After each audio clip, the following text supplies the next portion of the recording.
শুরু করছি ভিডিও আজকে।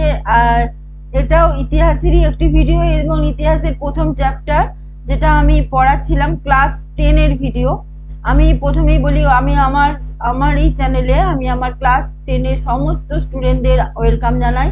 এবং এটা পম্পা স্টাডি সেন্টার, আমি পম্পা দাস।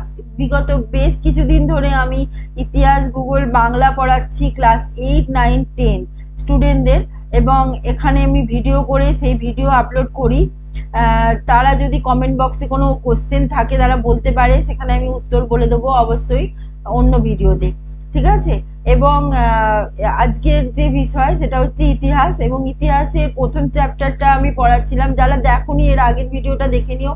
দেখো, সাবস্ক্রাইব করতে আমি বলবো না, তোমাদের যদি মনে হয় যে ভিডিও ভালো লাগছে তাহলে সাবস্ক্রাইব করো, না হলে করার কোনো দরকার নেই। তোমাদের যদি মনে হয় যে এটা কোনো কাজের নয় ভিডিও, তাহলে দেখা বা না দেখা সেটা তোমাদের ইচ্ছা, ঠিক আছে।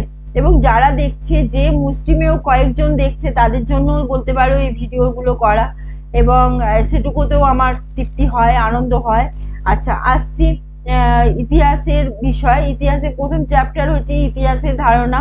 আমি পরিবেশের ইতিহাস প্রসঙ্গে অবধি বলেছি, এবং পরিবেশের ইতিহাসের পরে যেটা খুব খুব গুরুত্বপূর্ণ সেটা হচ্ছে সরকারি নথিপত্র। দেখো, সরকারি নথিপত্রের মধ্যে চিঠি এবং বিভিন্ন রকমের লেটার, অফিসিয়াল চিঠি ফিটি সবই আছে। এবং গোয়েন্দা সরকারি আধিকারিকদের বিভিন্ন লেখার নানান বিষয় প্রতিবেদন, এই সমস্ত কিছু আছে, খুবই গুরুত্বপূর্ণ এগুলো পরবর্তীকালে সমস্ত মানে ইতিহাসের বিষয়বস্তু, কারণ এগুলো প্রমাণ হিসেবে দাখিল হয়, ঠিক আছে।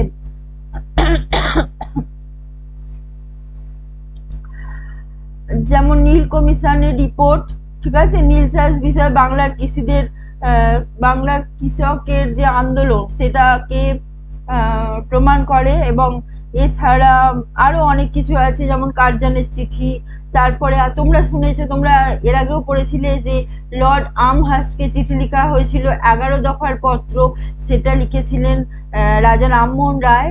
এবং তিনি লিখেছিলেন সংস্কৃত কলেজ প্রতিষ্ঠার এগেনস্টে গিয়ে, কারণ সংস্কৃত কলেজ প্রতিষ্ঠার কোনো গুরুত্বই নেই, কারণ সংস্কৃত একটি কাজের ভাষা নয়, কোনো অফিসিয়াল ভাষা নয়। সংস্কৃত শেখার থেকে ইংরেজি শেখা ভালো বলে তিনি মনে করতেন, ঠিক আছে। তিনি সংস্কৃত কলেজ প্রতিষ্ঠার বিরোধিতা করেছিলেন। এছাড়া গান্ধীজি, সরকারকে গান্ধীজি অনেক চিঠি লিখেছেন, ঠিক আছে। গান্ধীজিকে দেওয়া সরকারের অনেক চিঠি আছে। এই সমস্ত চিঠিপত্র কিন্তু খুব গুরুত্বপূর্ণ বিষয়, ঠিক আছে। এগুলো একটা নথি বলতে পারো, একটা প্রমাণ হিসেবে দাখিল হতে পারে বলতে পারো। আর এবার আসি আত্মজীবনী এবং স্মৃতিকথায়। দেখো, আত্মজীবনী স্মৃতিকথার মধ্যে আবেগ জড়িয়ে আছে, যন্ত্রণা কষ্ট জড়িয়ে আছে। স্মৃতিকথার মধ্যে দেশভাগ জনিত যন্ত্রণা কষ্ট, জানো ক্লাস 8-এ পড়েছিলে যে ভারত পাকিস্তান ভাগাভাগি হয়ে যাওয়া বা বঙ্গভঙ্গ হয়ে যাওয়া, এই সমস্ত কিছুর কারণে কি হতো, দেশ ভাগ হয়ে যাওয়া। এই দেশ ভাগ হয়ে যাওয়া, উদ্বাস্তু হয়ে অন্য স্থান থেকে অন্য স্থানে চলে আসা, নিজের ঘর দেশ বাড়ি ছেড়ে চলে আসা, এই যে শিকড়ের টান অনুভব করা এর মাধ্যমে, এবং নিজের বাড়ি, নিজের দেশ, নিজের জায়গার প্রতি যে অকৃত্রিম ভালোবাসা, সেটাই তোমার ওই আত্মজীবনী বা স্মৃতিকথায় উঠে আসে। সেই জন্য এগুলো খুব গুরুত্বপূর্ণ। যেমন ছেড়ে আসা গ্রাম, দক্ষিণারঞ্জন মুখোপাধ্যায়, বা বিপিন চন্দ্র পালের 70 বছর, রবীন্দ্রনাথ ঠাকুরের জীবন স্মৃতি, সরলা দেবী চৌধুরীর জীবনের ঝরাপাতা, খুব গুরুত্বপূর্ণ এগুলো আত্মজীবনী, ঠিক আছে। এগুলোর মাধ্যমে অনেক কিছু তথ্য, ইনফরমেশন, ঠিক আছে, তথ্য সমৃদ্ধ রচনা বলতে পারো, কিন্তু কিছুটা হলেও আবেগ তাড়িত, কিছুটা হলেও তার মানসিকতার প্রকাশ পাওয়া যায় লেখক লেখিকার। কিন্তু তাহলেও এতে বেশ কিছু গুরুত্বপূর্ণ ঘটনা উঠে আসে। যেমন 70 বছর মানে যে রচনাটি আছে, সেখানে দেখা গেছে বিপিন চন্দ্র উল্লেখ করেছেন তার জন্ম শ্রীহট্ট জেলার কৈল গ্রামে। গ্রন্থটিতে বিপিন চন্দ্র তার নিজের বংশ, গ্রামের পরিচয়, বাল্যকাল, জেলার বিভিন্ন ঘটনা, স্কুলের শেষ শিক্ষা, উচ্চশিক্ষা, তার পড়াশোনা এবং বিভিন্ন ঘটনা, যেমন স্বাধীনতা আন্দোলন, তার রাজনৈতিক আন্দোলনে ঝাঁপিয়ে পড়া, এই সমস্ত ঘটনা তিনি বিস্তারিত বর্ণনা করেছেন। তাহলে সেটা সম্পর্কে বিস্তারিত জানা যাচ্ছে। আচ্ছা, জীবন স্মৃতি সম্পর্কে তো ঠাকুর বাড়ির ইতিহাস জানা যায়, শুধু তাই নয়, রবীন্দ্রনাথ ঠাকুরের ছোটবেলাকার কথা, ঠিক আছে, এবং ঠাকুর বাড়ির অন্দরমহলের কথা, এই সমস্ত কিছু জানা যায়। স্বদেশ প্রেমের কথা তিনি বলেছেন, রবীন্দ্রনাথ ঠাকুর বলেছেন, বাইরে থেকে দেখলে মনে হয় যেন একটা বিদেশি আনায় মোড়া, ঠিক আছে, ঠাকুর বাড়ি, কিন্তু তা নয়, ভেতরে পুরো স্বদেশিকতা বজায় ছিল, ঠিক আছে। এবং সেখানে আরো যে অনুষ্ঠান পালিত হতো, বিভিন্ন রকমের ঘটনা ঘটতো, সেইগুলো সঙ্গে কবির যে সম্পর্ক সেটাও কবি কিন্তু উল্লেখ করেছেন। তিনি বলেছেন যে রাজনারায়ণ বসুর সভাপতিত্বে অনুষ্ঠিত হতো স্বাদেশিক সভা, দাদা জ্যোতিরিন্দ্রনাথ ঠাকুর উদ্যোগে ধুতি পাজামার সমন্বয়ে ভারতের একটি সার্বজনীন পরিচ্ছদ প্রচলনের চেষ্টা করা হয়েছিল, ঠিক আছে। স্বদেশীয় দেশলাই কারখানা, কাপড়ের কল প্রতিষ্ঠায় যুবকদের উদ্যোগ, এই সমস্ত প্রসঙ্গ উঠে এসেছে, ঠিক আছে।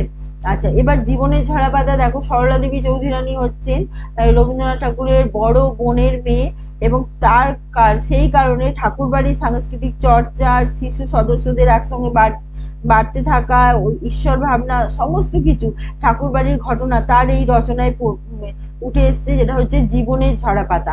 এই জীবনের ঝরাপাতা 1944 থেকে 45 সাল অব্দি, 1944-45 সালে এটা হয়েছিল দেশ পত্রিকায় প্রকাশিত হতো।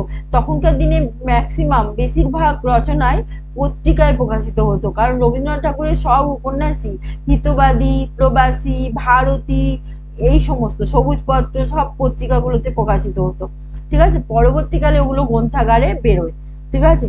এবং হচ্ছে এই কারণে এই সমস্ত রচনাগুলো খুবই সমৃদ্ধ, তথ্য সমৃদ্ধ, এবং সামাজিক ইতিহাস চর্চার জন্য খুব গুরুত্বপূর্ণ একটি উপাদান, সেটা জানতে হবে, ঠিক আছে। এবং এই সরলা দেবী চৌধুরানী ছিলেন একজন সক্রিয় রাজনৈতিক কর্মী। তিনি লক্ষ্মীর ভান্ডার বা আরো অনেক কিছু ফান্ড তৈরি করেছিলেন, এবং তিনি একদম সক্রিয়ভাবে রাজনীতিতে অংশগ্রহণ করেছিলেন, তার একটা ভূমিকা তো রয়েছে। এছাড়া জওহরলাল নেহেরুজি তিনি তার তার কন্যাকে বিভিন্ন বিষয় সম্পর্কে চিঠি দিয়ে জানিয়েছিলেন, যেমন ইতিহাস, ভূগোল, বিজ্ঞান, সমস্ত কিছু, যে সামাজিক যে সামাজিকতা, পারিবারিকতা, সমস্ত কিছু নিয়ে তিনি জানিয়েছিলেন। সেটা নিয়ে একটা চিঠি আকারে হয়ে গেছে, যে letters from a father to his daughter. এটা হিন্দির ঔপন্যাসিক মুন্সি প্রেমচন্দ্র, ইনি এটা পিতা কি পত্র পুত্তিকে নাম, এটা উনি লিখেছেন, ঠিক আছে। এটা খুবই গুরুত্বপূর্ণ একটি রচনা, মানে রচনা হয়ে গেছে, অ্যাকচুয়াল রচনা নয়, এটা 23টা চিঠিকে একসঙ্গে মিলিতভাবে একটা গ্রন্থভাবে বের করা হয়েছে। তোমরা তো পড়েছো ক্লাস 8-এ জেলখানার চিঠি, তারপরে চিঠি, শুধু চিঠি, এরকম পড়েছো, ঠিক আছে। ক্লাস 9-এ বিবেকানন্দের চিঠি পড়েছো, ঠিক আছে। এরকম চিঠি যে একটা গুরুত্বপূর্ণ বিষয় হতে পারে সেটা বুঝতেই পেরেছো, কারণ চিঠির মাধ্যমে অনেক বক্তব্য উঠে আসছে। এখন তো মানুষ চিঠি লেখে না, এখন তো মানুষ ফোনেতেই সমস্ত কথা সেরে ফেলে, ঠিক আছে। সেখানে চিঠি লেখার দরকার হয় না, কিন্তু চিঠি খুব গুরুত্বপূর্ণ, চিঠি একটা প্রমাণ হিসেবে রয়ে যায়, ঠিক আছে। এরপরে যে মানে সাময়িক পত্র, সংবাদপত্র আসছে, সেই সময় কিন্তু সংবাদপত্র এরকম ছিল না, প্রতিদিনের খবর কিন্তু প্রকাশিত হতো না।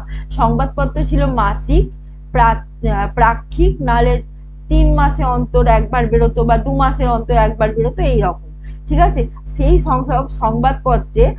সংবাদপত্র ছিল রাজা রামমোহন রায়ের সংবাদ কৌমুদী, তারপরে ভবানী চরণ বন্দ্যোপাধ্যায়ের সম্পাদিত সমাচার চন্ডিকা, ঈশ্বরচন্দ্র গুপ্তের সংবাদ প্রভাকর, ঠিক আছে, বঙ্কিমচন্দ্র চট্টোপাধ্যায়ের বঙ্গদর্শন, ঠিক আছে, এবং এরকম মানে কৃষ্ণকুমার সম্পাদিত সঞ্জীবনী।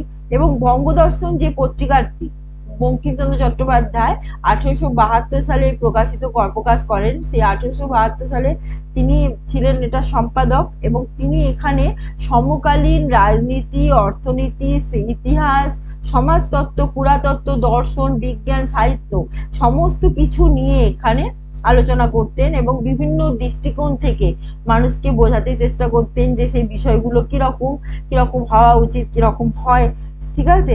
সেই জন্য এটাকে বাঙালি মানুষের প্রথম সমাজতান্ত্রিক চিন্তা ভাবনার আঁতুড়ঘর বলা হতো এই পত্রিকাটাকে। এই পত্রিকাটাই মানুষকে ভাবাতে চেষ্টা করেছিল, মানুষকে চিন্তা করতে শিখিয়েছিল, ঠিক আছে। ওই জন্য বঙ্গদর্শন পত্রিকা যে বঙ্কিমচন্দ্র চট্টোপাধ্যায়ের সাম্য প্রবন্ধটি প্রকাশিত হয় এবং আরো অনেক কিছু প্রবন্ধ এখানে প্রকাশিত হয়েছিল। এই জন্য বঙ্গদর্শনে প্রকাশিত সেই সময়কার ইংরেজ সরকার, জমিদারদের শোষণ, অত্যাচার, সামাজিক পরিস্থিতি, মানুষের অবস্থার উন্নতি, অবস্থার অবনতি, দুরাবস্থা, সমস্ত কিছু এখানে প্রকাশিত হতো, ঠিক আছে। সুতরাং বঙ্গদর্শন খুব গুরুত্বপূর্ণ একটি পত্রিকা। এছাড়া সোমপ্রকাশে আছি। সোমপ্রকাশ কিন্তু এক সময় ব্রিটিশরা ব্যান করে দিয়েছিল, কারণ সোমপ্রকাশে খুব স্পষ্ট কথায় সব কথা বলা হতো। নীলকরদের অত্যাচারের কাহিনী তুলে ধরেছিল, বিধবা বিবাহ প্রচলন, স্ত্রী শিক্ষা বিষয়ে বিভিন্ন রকমের লেখালেখি করতো এবং ব্রিটিশদের এগেনস্টে গিয়ে, বিরুদ্ধে গিয়ে অনেক কিছু লেখালেখি করেছিল। সেই কারণে সোমপ্রকাশ ব্যান করে দেওয়া হয়েছিল, বন্ধ করে দেওয়া হয়েছিল। সোমপ্রকাশে দ্বারকানাথ বিদ্যাভূষণ ইনি ছিলেন সম্পাদক, ঠিক আছে। এবং পত্রিকাটি সাপ্তাহিক পত্রিকা ছিল। নীলকরদের অত্যাচার চরম সীমায় পৌঁছালে সেই সমস্ত কিছু সোমপ্রকাশ কিন্তু প্রকাশ করে দিয়েছিল, ঠিক আছে, নীলকরদের অত্যাচারের কাহিনী। আচ্ছা, আজকে এই পর্যন্তই। প্রথম ইতিহাসের প্রথম চ্যাপ্টারটা একটু বড় বলে দুটো এপিসোডে করতে হলো, ঠিক আছে। পরের যে চ্যাপ্টারটি আছে, অবশ্যই দ্বিতীয় চ্যাপ্টারটি এখানে শুনতে থাকো, দেখতে থাকো ভিডিও। ভালো লাগলে অবশ্যই লাইক করো, কমেন্ট করো, সাবস্ক্রাইব করে সঙ্গে থেকো। আজকে এই পর্যন্তই, বাই।